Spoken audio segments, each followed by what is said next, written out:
Hello and welcome to Wisdom for Wannabes, the podcast that seeks to find wise words in business, beauty, and betterment. I am the host, Jackie Morreale. Today, I am excited to welcome Dr. Lee Baucom. Lee, welcome to Wisdom for Wannabes. Thank you so much for being here. Thank you for having me. I'm excited to be here. Me too. Lee is a relationship expert, author, and entrepreneur whose work has helped thousands of people navigate love, communication, and meaningful change. Many of you may know him through his books and relationship programs, including Save the Marriage, The Connection Compass, and Unpause Your Marriage. Sending lots of love out there to all the couples who have been through Lee's programs. What makes today's conversation especially timely is that Lee is now bringing the same depth of insight and clarity to a new chapter of his work, in which he's helping authors turn their ideas, experience, and books into sustainable businesses.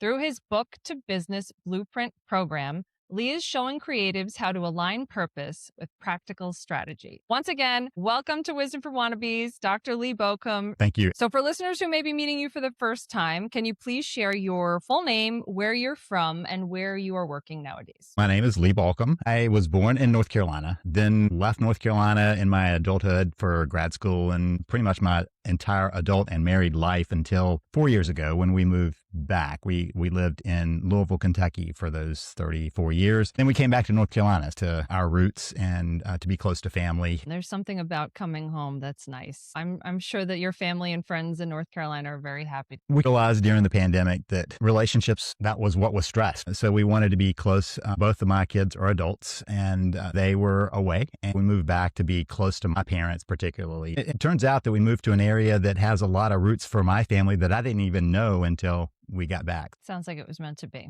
What do you do now in your own words? I do coaching. Specifically, I do relationship coaching in one arena, and I work with authors who are trying to figure out what to do with their book. The relationship work I still do. That's where I started as a therapist and decided that the therapy world was not my world, that coaching world was. That started the whole writing thing. I wrote what never became a book. It was intended to be a book, and it became a program. That's the Save the Marriage program. That was back in 1999, and it morphed into a business that I didn't expect. I wish I had been thinking about things strategically back then. I realized that's the problem. Authors are not clear that their book could be a business. And after I've established that business for a while with relationships, I realized that one of the things I really like doing is working with authors. I kept doing that I would be pulled into conversations. I was already coaching and saw a lot of people when I would go to events that were authors. I was always asking, so what are you going to do with your book? Knowing that I had done something, I would get a blank look like, what do you mean? The book is it.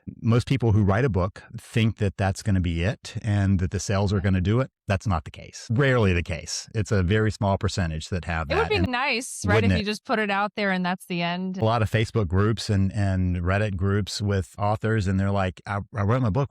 What do I do now? I'm thinking you need to be thinking about that before that, but it's not too late. We just need now to think about the architecture of how you put this together. Right. You bring in the strategy to help authors transform, just like you did with your program, in whatever industry that their book is relevant to. One of the problems that authors have is strategy is coming at them like a fire hydrant. That's the programs, how to build your six-figure author business and all these things. It's like a fire hydrant throwing you the water. Yes, we do the strategy, but I'm really big on the one action at a time approach. Custom to that person. That book. Not a fire hydrant. There are some things that every author needs to do to build. I think of it as this page to profit process. You've got to figure out what your position is, what the package looks like of how you're going to put that together, and then how you're going to promote it. You've got to go in that order. We just take that a step at a time through the process. My background has always been in marketing. It sounds like you're quite good at marketing. People have the marketing within them.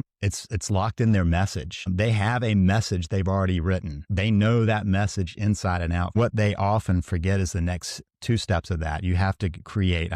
You have to figure out what your model is. What is that going to look like as you step out? Then the market piece evolves from that naturally because it's already within you. When I'm talking about relationships, I've been doing that work for a long time, written about it a number of times. When I'm doing the author thing, it's because I've also walked down that same path. I know the difficulties of that and what stopped me, what got me stuck. Now we got to figure out how to get around that. Very good. What is your passion behind your work? And what about it lights you up? What lights me up is people being lit up when I'm working with couples or individuals who are in marriages they're trying to improve, to see them go, oh, I didn't see that. That is one of the unique things when I go into a room full of authors is they are on fire to share their message. There's energy there. They just don't know how to do it. There's all this pent up capacity, just like in couples. The common theme is that couples are never taught how to have a great marriage. Authors are never taught what to do after the book. I mean, I thought I was an author for a number of years as the business was building around me. People would say, what do you do? Oh, I wrote a book and I do this therapy work. It never occurred to me that what I do is building the business from that book. I failed to do a few things early on that I wish I had done, but here we are. Still Here we are. Man, I can't wait to learn more about your process. Sounds like you've been doing this since 1999, publishing books, learning the process. How long have you been doing this particular work of helping authors bring their books to business blueprint program? The blueprint program is not that old. I kept working with authors. I would get an approach from an author, or a publisher would often send me somebody to say, we need some help. That's beyond what we do. They need to launch this. They need to build a platform. I would be working with them on that. When I published my first book with a publisher, I'm looking at my stack 12 years ago, and that publisher started sending me authors. So I finally went, how can we make a process that any author can follow if they want to make a business that really fits for them based on the book that they have spent so much time, so much energy on? This blueprint program really seems like it's the holy grail for most authors. Publishers are staying in their lane. Their task is to get your book out there. That doesn't mean they're going to market your book. That is a mistake that a lot of authors assume. If they get a traditional deal, which already is a rarity, they expect that that publisher is going to push their book. When they get their advance and the publisher says, now you need to spend your advance on the marketing. Yes, exactly. They don't know what to do with that. And then let's go with the people who use other approaches like self-publishing or maybe a hybrid approach. They even have less guidance than that. In the end, the building of the business is in many ways separate than the selling of the book. Sometimes we expect too much from the book, and building the business is in tandem. And it works together. So the more I put out podcast or whatever on my relationship stuff, the more people grab my relationship books. And Yes. the more they grab my relationship books, the more they seek me out on other programs. It kind of works in tandem, but the publishers don't see that because their thing is distribution. Looking at everything you do today, from relationship work to helping authors, what is your favorite part of your role? I always like the aha. That you can see it. There's the light up moment in an eye. Sometimes I'm on the phone and I can hear it. That's what it's all about. Isn't that what we want when somebody's reading our book? We're switching the thinking. Part of my approach is to find that point for them. What are they missing? I'm going to pull in a piece from the self-development world and because it fits for both areas. So years ago, people would say, you need to have hope. I was always going, okay, what do you mean by that? Nobody could ever quite define that. Charles Snyder, back in the late 80s, early 90s, was a psychologist who said there's a way we can build hope. It's the hope equation. There are three pieces to the hope equation. One is to have a clear goal. You have to know where you want to go. Two is you have to know how to get there. You have to have a method to get there. Three is you have to be willing to do that. A lot of times people need some help defining that. Let's say your goal was to write a book. Now you've got the book. Goal accomplished. Exactly. Now what? What's the goal beyond that? So the first thing we have to do is define that. The same in relationship work. What do you want? What do you want a marriage to look like? Not, I just want to avoid a divorce. That's usually not going to get you very far. What do you want that to look like? That's a clear goal, whether it's book, relationship, or whatever. This Charles Schneider work based on goal setting, charting a path, and being willing to put in the work. I'd imagine there's some getting over your fears in there as well, to those aha moments and take those steps to build toward the goal. When I discovered Snyder's work, I had been doing all this work for a long time, and I went, wait, that's already fitting for the things I'm doing. It just puts it into three very clear pieces. I have people, if they're coming to me as an author or as a relationship help, they already have a desire to get there. You don't do that unless you're really, I want to do this. I want to figure out how to do this, which only leaves that middle one. Right. The how. If you can figure out your why and where you're going, then you're helping them get the how they're getting there to the aha. That is it. So you're correct. If they have the where and the why, What they have to have is the how. That how piece is something that most people don't just carry around with them. How do we have a successful marriage? Not many people have a good background in that. Even if you came from a good, strong family, you saw your parents in a strong marriage, how it was a great marriage was in the quiet. It was hidden. So you don't have that, and you don't realize that until you run into the wall. Same with books. A lot of people will say, I know I want to build a business. I've got a book and I know that's going to be the basis of my business. I'll say, oh, how are you going to do that? I don't know is usually the next piece. Help. That's right. Let's build a roadmap. Yes. Let's figure out how to do that. But you can't do the whole road at once. You have to do it a step at a time, a piece at a time. That's where the overwhelm comes in. There are lots of sources for that information that can be just overwhelming and create expectations that are so high that it's daunting to even get started. If you have too much coming at you, you're never going to figure out that framework either. We have to figure out this step by step. All these different pieces, your academic background, your therapist background, your business background, your author background, relationships, and tie it up with such a nice bow. You have such a deep and thorough understanding of such complex topics. I really want to be more like you. So just putting that out there. You want to be more like you is what you know, the best of yourself is what you want to do. A better version. Yes, exactly. But more like you sounds like a Wisdom for Wannabes theme. So you've spent 2 decades in the relationship and personal development space. Why authors? Why now? My training as a therapist is what led me to working with couples. Part of that was seeing the pain in my own extended family, uncle and 2 aunts that were not successful. Watching the damage of how they left those relationships is what left me going, how can I help couples? There's a passion of, there's got to be a better way. Same thing with authors. I found a path, and in some ways I stumbled along the path, being around authors long enough to know that some stumbled along and just happened to find it. But if it's a lot easier if you have a map, knowing that there are messages, and this is probably the big thing for me, there are so many messages that need to get out there that don't. I remember talking with an author who said, I just want to have the book.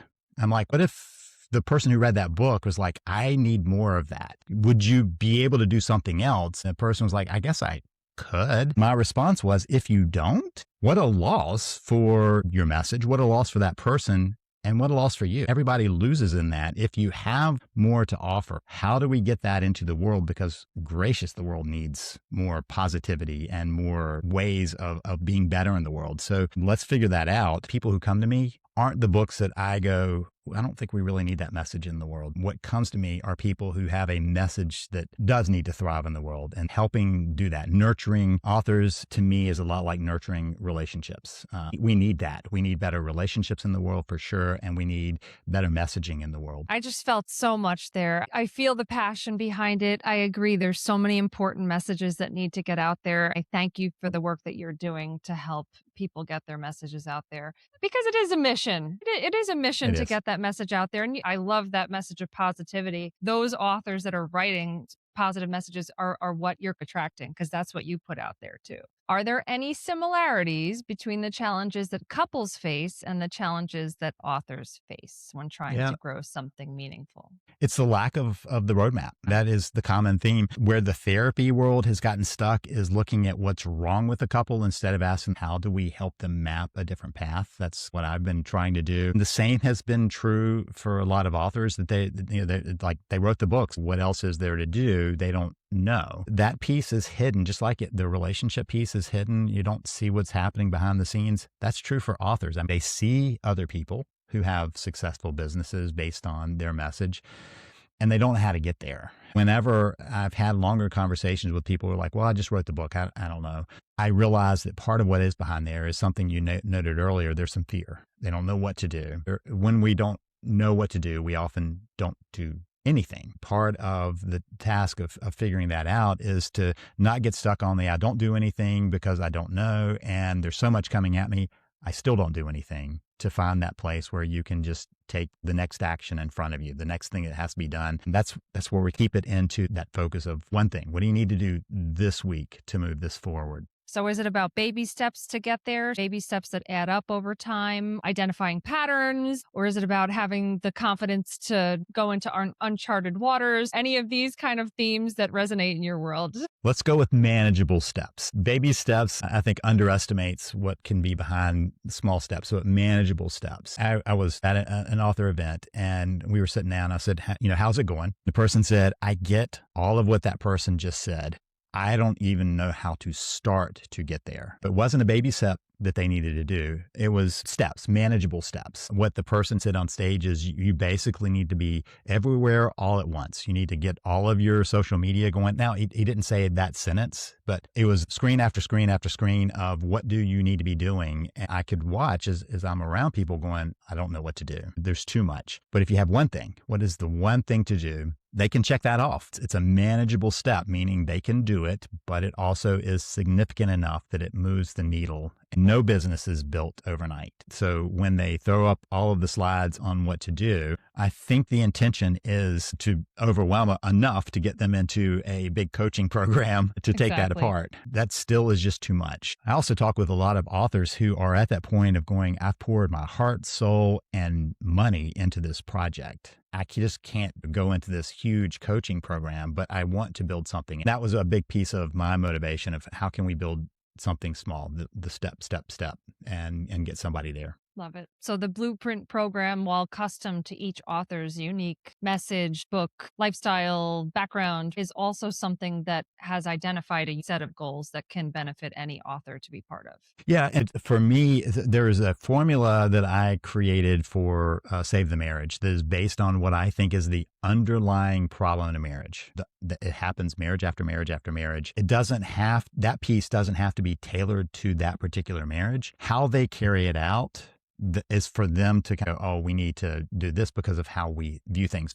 The underlying issue, it's the same. That's true with authors too. The steps we take are steps that every author would need to take, but they have to figure out how it fits for their message, their audience, and what fits for them. People will say, I don't see you on some social media. I don't have time to be everywhere. I'm more focused on where I am and where people have found me than do I need to tackle every single thing. You don't have to tackle every single thing. You have to figure out where your people are. That's different than to be everywhere all at once. I'm guessing it's got to do with communication because you're really good at communicating. So I'm guessing that underlying problem might have something to do with communication, but that's a question for another interview. Oh no, there's more.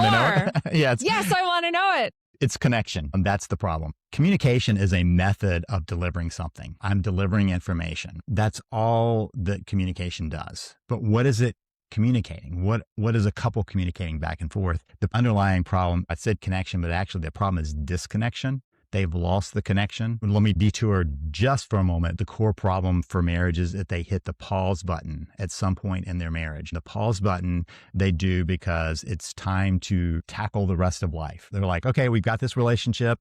We got the love. It'll carry us through. Now we need to parent. I need to get to this point in my career. I need to deal with whatever it is out here, but we'll get back to us. The we'll get back to us is always rolling a little bit further into the future. Then you create the habits of disconnection. Are they communicating? Not as much, but the reason they're not communicating is because they're disconnected. When they're communicating through the pain of disconnection. We've just tackled a whole nother chapter. Wow. One word, connection or the lack of. My goodness. Let's bring it back to authors. What problem are you most intent on solving for authors? They already have the message. What they haven't figured out is how to get the message out in the world in a way that registers with not just the reader, but an audience that creates the business. How do you bring that message out further? What does that look like? How do you do that? That one is kind of communication, but again, the message is the heart of it. Do they have a way of getting the message out? Otherwise, I don't know if dismessage is a word, but like disconnection,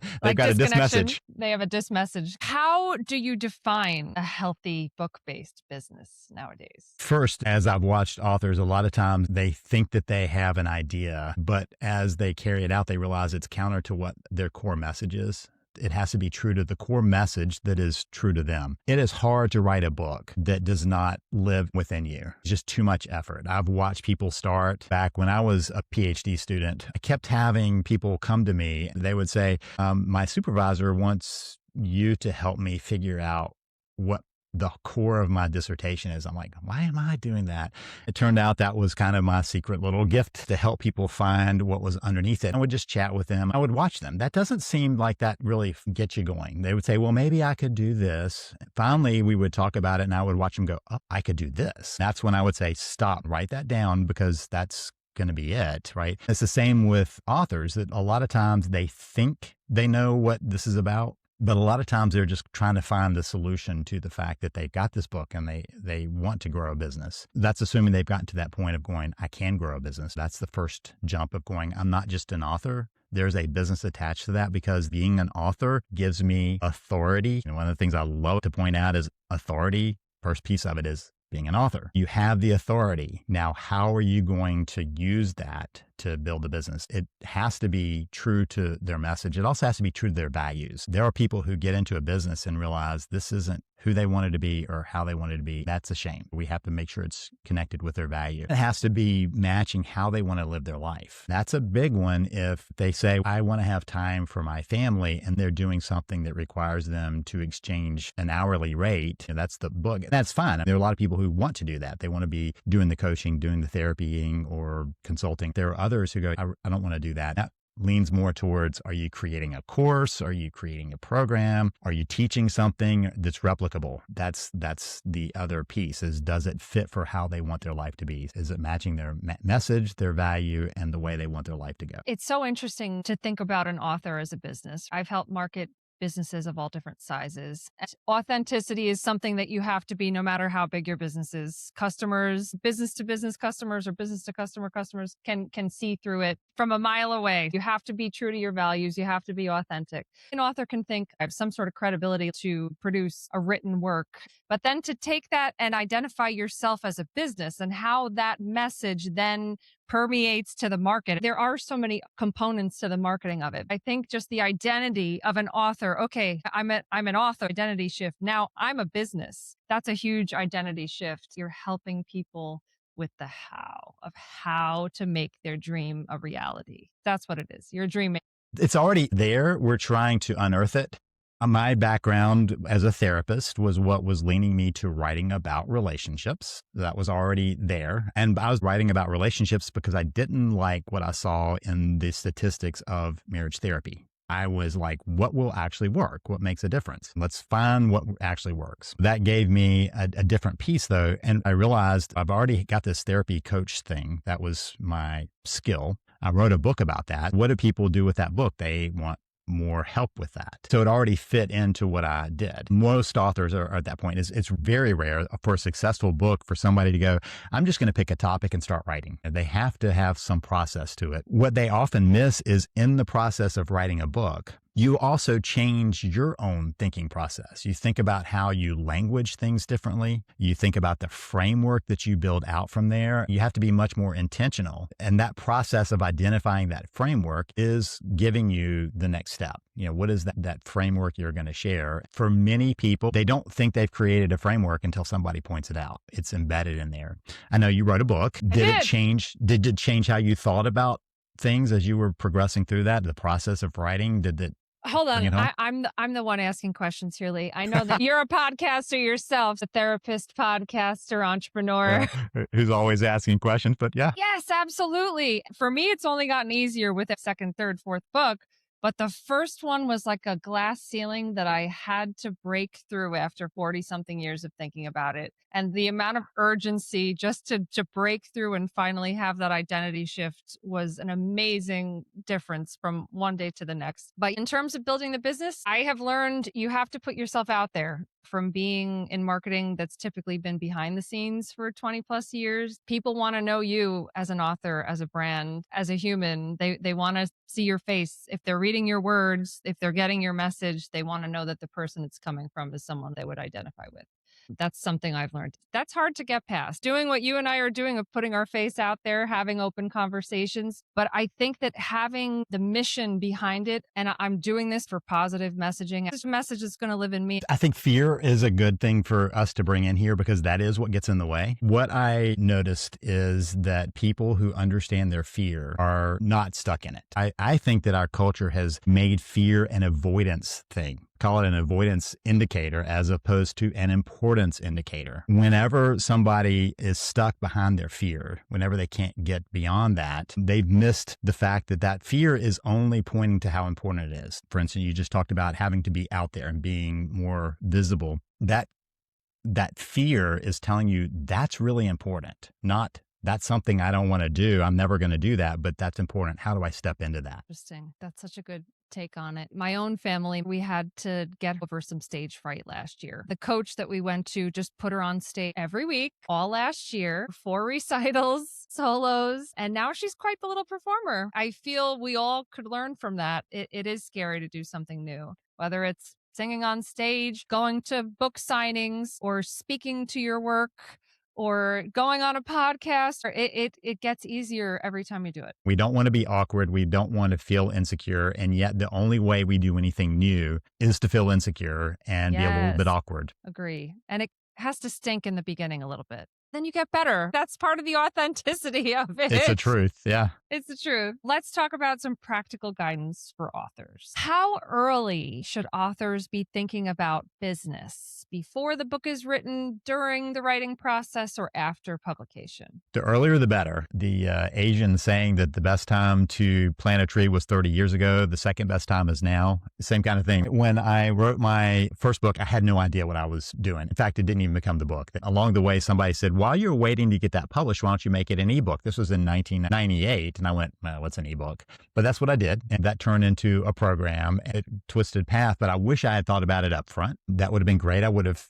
changed how I thought through that. After that, I got much more intentional. All the other books were written with an intentionality, like having contact information, how I could move people through a process. One of the mistakes that authors make is believing that their book will answer everything. They make the mistake of cramming too much into a book. A book can explain a lot of what you're pointing to, not so much how you're going to do it, if it's a complex thing. Many times when authors are taking a very complex thing, the context of that is more important than the how. The how is often the business. So they make the mistake of trying to answer all the questions, thinking that that will work. The problem is that often gives the reader a false sense that they have the answer. That's as far as they're going to get. Recognizing that there's more to it is intentional in how you set the book up. That's if you're planning the book or even in the midst of writing it. After the book, you're asking the question, what have I left unsolved in this? There's generally a lot unsolved in there. That ends up being what people come for. That's profound. Any thoughts on writing a book so that you have a sequel or so that you have a series, or in terms of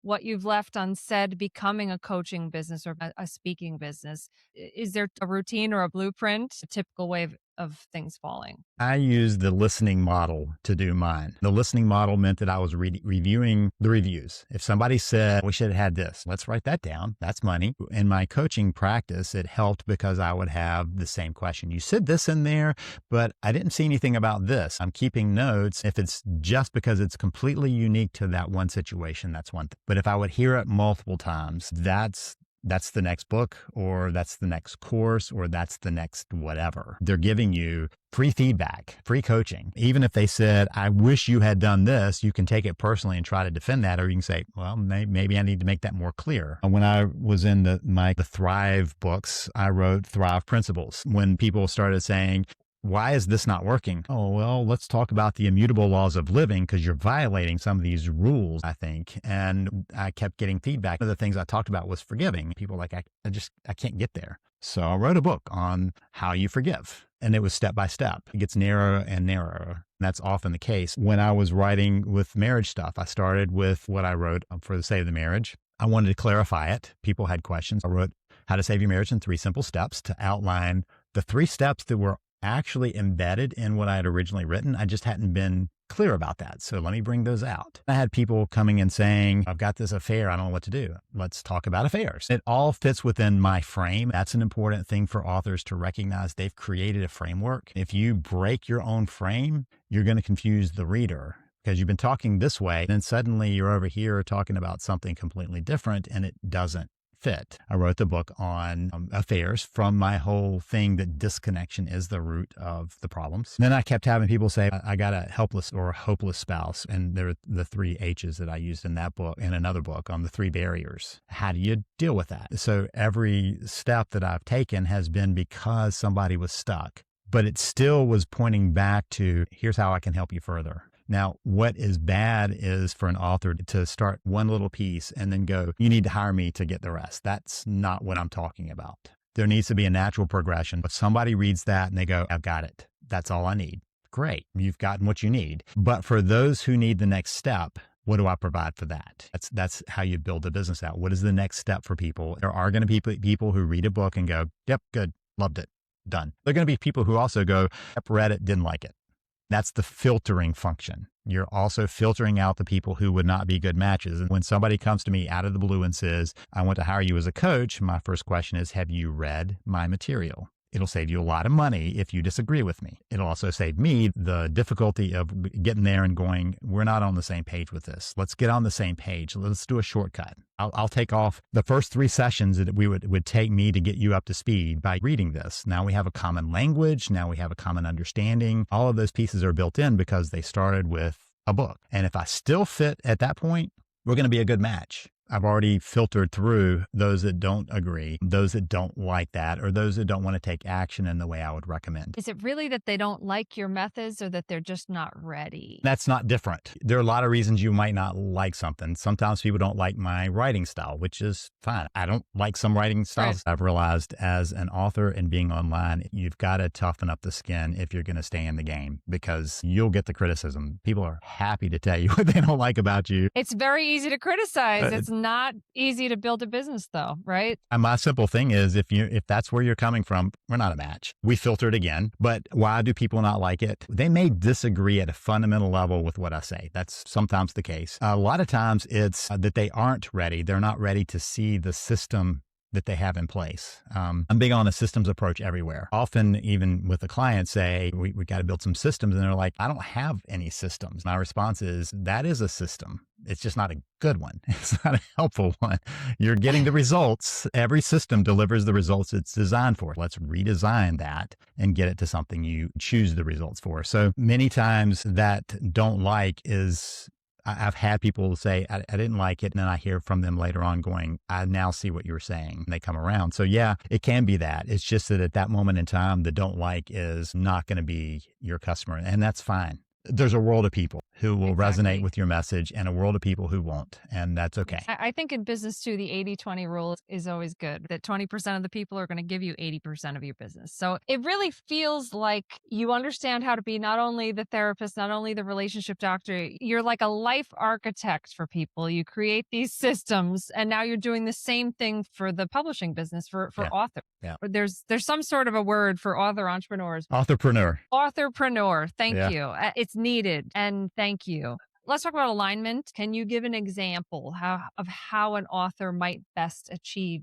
being aligned in their business with their messaging from their book? The times when I see people not aligned is they felt a need to maybe commercialize a message. They have somehow gotten on a different message. Sometimes a publisher has a contract with you and they get to change what you said. And that's the hidden thing that a lot of people don't realize is their edit is the one that stands, not what you wrote, but what they edited. Sometimes that brings a misalignment. It's rare for an author to be misaligned with the book that they wrote, what's in there from them. The piece that often gets in the way is they go, oh, I need to do a business here. The misalignment is with the message and the business, that they aren't following their own messaging. A little example from the relationship stuff. I've created some tools that are first aid things. When you're in the middle of a crisis, there's a first aid tool. But my approach is to look at the underlying issue. What I don't want to have happen is somebody to use my first aid tool over and over and over and over when they again. Need surgery. When they actually, right, I've got this bleeding going on, and instead of going, let's figure out why it's bleeding, oh, just hold on the pressure and it'll stop, and oh, it started again. You've got to get to what's below that. I have to be very careful that I don't allow the tool to be the tool, what you do first aid, in order to get regulated so that you can then step in and deal with underlying issues. If all I was doing was that tool, it would be out of alignment with what I believe, which is important, and with what I talk about. over and over. That's the kind of thing that I often see. An author starts down a path basically because they go, oh, that's a way of making a sell. It's not in alignment with what they actually talk about in their book. That's the dangerous one. Are there any common mistakes that you see authors make when they try to monetize too quickly? Jumping at the first opportunity they see in there. I talked about the fact that you have to think about how does this fit in the lifestyle. They jump in going, I'll do coaching, consulting, something that is direct. They realize that that ties them to that method. It's an hourly thing. They've got to keep repeating. That wasn't what they intended. There are lots of people who that is exactly what they want to do. That's how they want to build it. Coaches who want to fill their practice, therapists who want to fill their practice, speakers who want to fill their speaking engagement. So I'm not saying that that's the wrong model. I'm just saying if that's not what you want to do, to say, oh, that's what I can do. I can sell my time, when what you wanted was freedom, would be a mismatch. There are people who are like, I'll just build a course. And they spend a lot of time and energy in the course, and they realize that's not what they wanted to do. They wanted to spend time face to face with clients. That's the opposite side. It's got to be something that fits for how you want to live your life, that matches that message that you have out there. The message and your values are generally pretty tied. How does Book to Business Blueprint help authors move as a program that is a sustainable path forward? It's based in a weekly issue, one issue per week. And it comes out on Mondays, so you have the week to do it. That's what you're doing that week, that one step. Instead of having this plethora of stuff coming at you, which may be good, but is just too much. It's the fire hydrant. One action, but one action that builds up. And they'll have somebody who'll say, well, I didn't really do this week. So you can do 2 things in 1 week, but you want to stay on track with those. And we hit on 4 different areas each week about how you build your authority and your platform and your messaging, and some different pieces that are very important, but one step at a time. And that one step is for you to decide, how does that fit for your values, your message, all those pieces. Wisdom for Wannabes moment. For someone listening who dreams of turning their ideas, maybe for a book, maybe for writing, for whatever kind of author entrepreneurship program, into a meaningful business, is there a mindset shift that you want them to make today? That it is okay to build a business. First of all, there are a lot of authors who really struggle with that. They miss the fact that they already have done that as an author. You've created something to sell. I have a core belief that every business solves a problem. It's okay to be solving problems and to make money doing that. That is perfectly okay. In fact, however you're making your money, you're solving a problem. If you're an employee, you're solving a problem. If you're a business, you're solving a problem. That's an important piece. That book is solving a problem. Let's get that all in a line. Do you think authors have guilt about the fact that their book is potentially making them money as an entrepreneur, as a business owner, or some sort of stuck feeling? There is a stuck, and there are a number of stuck. Some people, yes. Some people it's guilt. For some people, it's not recognizing what's locked into the book, what's possible there. For some people, along the way, heard the message that the author makes their money on the book sales. They feel like they failed if it doesn't do that. For some people, it's misunderstanding what that business transformation is. When you're writing a book, unless you are just purely writing a book to have it out there in the world for no reason at all, which is pretty rare. There's some people who write things just for their family. That's a small group. For everybody else, you're creating a product. And so you're already entering the market. It's just how you're going to enter the market, how you're going to do that. There's an interesting moment I have with my father. He's well aware of what I do. Yet when he and I walk into a bookstore, he'll look around and go, I just don't know how any author ever sells any books. I'm sitting there going, Dad, this is my whole world. Yeah. He's like, oh, I forgot about that. Those messages float around. We're expecting a bestseller. That is not likely. It's possible. It's not likely, but that's okay. That doesn't have to happen to have a successful book as part of your business plan. I know plenty of people who launched their business off of one book. That's what happened with me. The others have come behind that. It certainly helps you to keep developing your voice and your thoughts and your frameworks if you keep writing. Absolutely. Shall we do a quick fire round, Lee?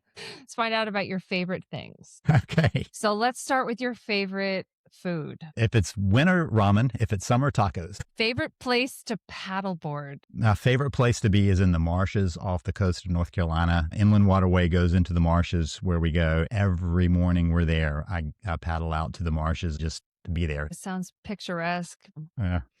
Favorite place to scuba dive? Where there's water. I have been scuba diving in the Ohio River where visibility was about 8 inches, and if that. I've been scuba diving in Cozumel where visibility is 120 feet or Beautiful. more. Off the coast of North Carolina, you don't know what you're going to get, but it's still underwater and there's things to see. Favorite university? I went to Wake Forest. I still pull for them. And I was fourth generation to go. We have long roots there. Favorite sports team? We're going to have to go with that because I don't follow pro sports at all. I play pickleball. Everybody plays. Teamwork makes the dream work. Hidden talent. Finding the framework that's hidden, but I'll tell you the other hidden talent that not many people know about. I was a professional magician when I was a teenager. But finally, when I got to college, I got too busy and stopped performing. I was doing hundreds of shows a year when I was 18, 19, even 20. One day when you add a third line of business to the Dr. Lee marriage expert and book to business blueprint, you're just going to go to America's Got Talent and be the illusionist that wins. Not anymore. I was the one who started the Magic Club at my high schools. That tells you what group I was with in high schools, not the popular kids.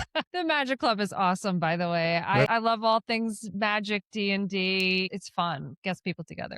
Favorite book? It could be one of your own, by the way. Man's Search for Meaning is the one that I keep returning to. I've read it a number of times. Viktor Frankl's message on the importance of meaning resonates, and knowing that was battle tested to say is important to me. Favorite quote for life? Ray Kroc says you can either be green and growing or ripe and rotting. My thing is to be green and growing and always Green and learning. growing. Yeah. If readers walk away from Book to Business Blueprint program with just one lasting takeaway, what do you hope it is? Your book has way more in it than you've given it credit. How you mine that is what makes the difference between just that book sitting there and it being more important to the world. You are such an inspiration, Lee. Thank you so much for sharing that, saying that, for being you. What is next for you, Dr. Lee Baucom? Working with authors has been so much fun. I want to grow that, but the relationships stuff is always going to be there because that's so important. I love doing what I'm doing. I look forward to seeing what you do next. Thank you so much for your time today, Lee. I really appreciate it. Thank you. Have a wonderful day. You too.